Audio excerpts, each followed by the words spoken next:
السلام علیکم۔ حضرت علی رضی تعالیٰ عنہ نے فرمایا، توبہ روح کا غسل ہے، جتنی بار کیا جائے روح میں نکھار پیدا ہوتا ہے۔ حضرت علی رضی تعالیٰ عنہ نے فرمایا، برے انسان کی صحبت سے پرہیز کرو، کیونکہ وہ تلوار کی طرح ہے، دیکھنے میں خوبصورت اور اثر میں خطرناک ہوتا ہے۔ حضرت علی رضی تعالیٰ عنہ نے فرمایا، جھوٹ بول کر جیت جانے سے بہتر ہے کہ تم سچ بول کر ہار جاؤ۔ حضرت علی رضی تعالیٰ عنہ نے فرمایا کہ لوگوں سے اس طرح گھل مل جاؤ، اگر تم مر جاؤ تو وہ تم پر روئیں، اور اگر کہیں چلے جاؤ تو تمہارے آنے کے منتظر رہیں۔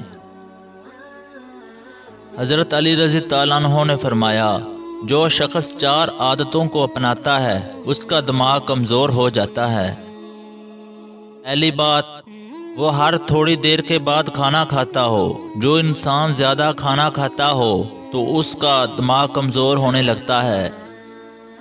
دوسری بات، ایک جگہ پر بیٹھے رہنا۔ جو جسمانی کام نہیں کرتا، سارا دن لیٹا رہتا ہے، تو یوں اس کا دماغ کمزور ہو جاتا ہے۔ تیسری بات، بار بار تیز آواز سنتا ہو یا ہر بار زور سے بات کرتا ہو تو اس طرح کرنے سے بھی انسانی دماغ کمزور ہو جاتا ہے۔ اور چوتھی بات، جس سے دماغ کمزور ہوتا ہے وہ سیکھنے کی جستجو کو چھوڑنا ہے۔ یاد رکھیے کہ جو انسان سیکھنے کی کوشش چھوڑ دیتا ہے اور یہ سمجھنے لگتا ہے کہ اسے سب کچھ آ گیا تو اس کا دماغ کمزور ہونے لگتا ہے، اور وہ طاقت جو اللہ نے دماغ کو بخشی ہے اس سے وہ دن بدن محروم ہونے لگتا ہے۔